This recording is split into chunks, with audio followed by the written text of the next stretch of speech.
Air India flight AI-171 का crash. इसके पीछे एक ऐसा राज है जो दिमाग घुमा देता है। जो पहली तस्वीरें सामने आईं वो तो जैसे फिजिक्स के सारे नियमों को ही झुठला रही थीं। तो सवाल ये है कि आखिर उस दिन हुआ क्या था। चलिए आज इसी पहेली को परत दर परत सुलझाने की कोशिश करते हैं। हाँ, ये सवाल सुनने में ही कितना अजीब है ना, लेकिन क्रैश की पहली तस्वीरें देखकर दिमाग में ठीक यही ख्याल आता है। ऐसा लग रहा था मानो प्लेन एक ही वक्त पर टेक ऑफ भी कर रहा हो और लैंड भी, जो कि जाहिर है हो ही नहीं सकता।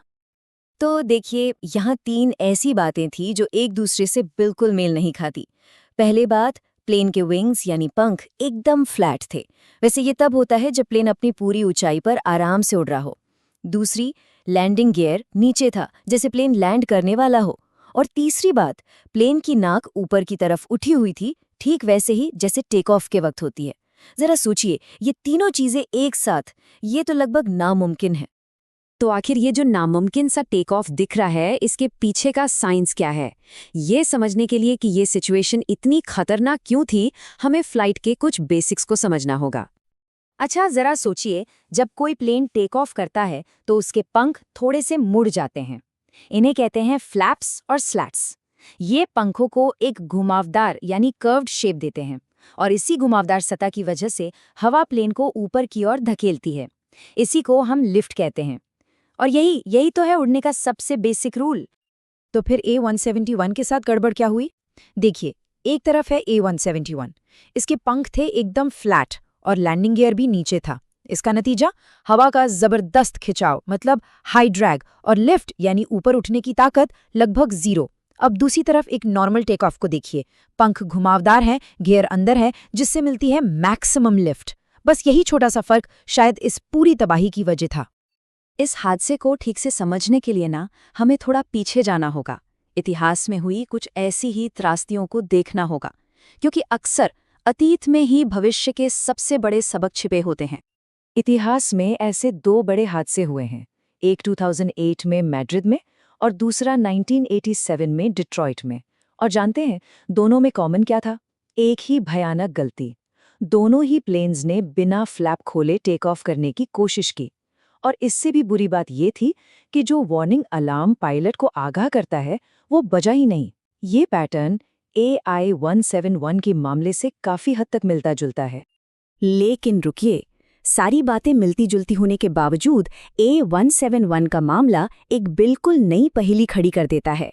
ये सिर्फ इतिहास का दोहराव नहीं था, यहाँ कुछ और भी था। और यहीं से कहानी में आता है एक बड़ा ट्विस्ट। देखिए, जो पुराने क्रैश हुए थे उनमें प्लेन मुश्किल से 50 फीट तक ऊपर उठ पाए थे, लेकिन A171 ये 625 फीट की ऊंचाई तक पहुंच गया था, मतलब 10 गुना से भी ज्यादा। ये एक बहुत बड़ा क्लू है कि इस बार मामला सिर्फ फ्लैप्स का नहीं था, कुछ और भी था। ये प्लेन पूरे 30 सेकंड तक हवा में रहा और इसने 2.5 किलोमीटर का फासला भी तय किया। मतलब पिछले हादसों के मुकाबले इसका परफॉर्मेंस कहीं बेहतर था, लेकिन अंजाम वही हुआ, क्रैश।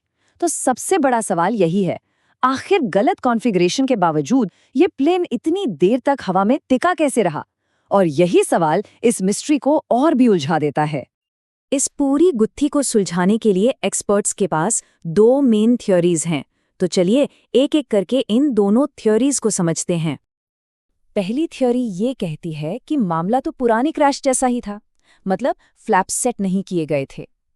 लेकिन इस बार प्लेन बहुत ज्यादा मॉडर्न और पावरफुल था और शायद इसी वजह से वो कुछ देर तक हवा में रह पाया। अब इस थ्योरी के सपोर्ट में कुछ मजबूत पॉइंट्स हैं। पहली बात, बोइंग 787-8 के इंजन पुराने प्लेन्स के मुकाबले 3 गुना ज्यादा पावरफुल हैं। तो हो सकता है कि इसी एक्स्ट्रा पावर ने फ्लैट विंग्स के हाई ड्रैग को कुछ देर के लिए संभाल लिया हो।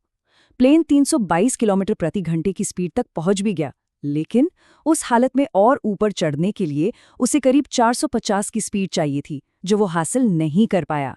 और शायद इसके एडवांस्ड स्टेबलाइजेशन सिस्टम की वजह से ही गिरते वक्त प्लेन लड़खड़ाया नहीं। चलिए अब दूसरी थ्योरी पर आते हैं, जो कहानी को एक बिल्कुल ही अलग मोड़ देती है। इसके मुताबिक असली प्रॉब्लम फ्लैप्स में नहीं, बल्कि प्लेन के इंजनों में थी। और इस थ्योरी का सबसे बड़ा सबूत मिलता है इस हादसे के इकलौते सर्वाइवर के बयान से। उन्होंने बताया कि क्रैश से ठीक पहले उन्होंने सुना कि इंजन की आवाज तेजी से बढ़ रही है, जैसे पायलट आखिरी पलों में इंजन से और ज्यादा पावर खींचने की कोशिश कर रहे हों। इसके अलावा और भी सबूत हैं।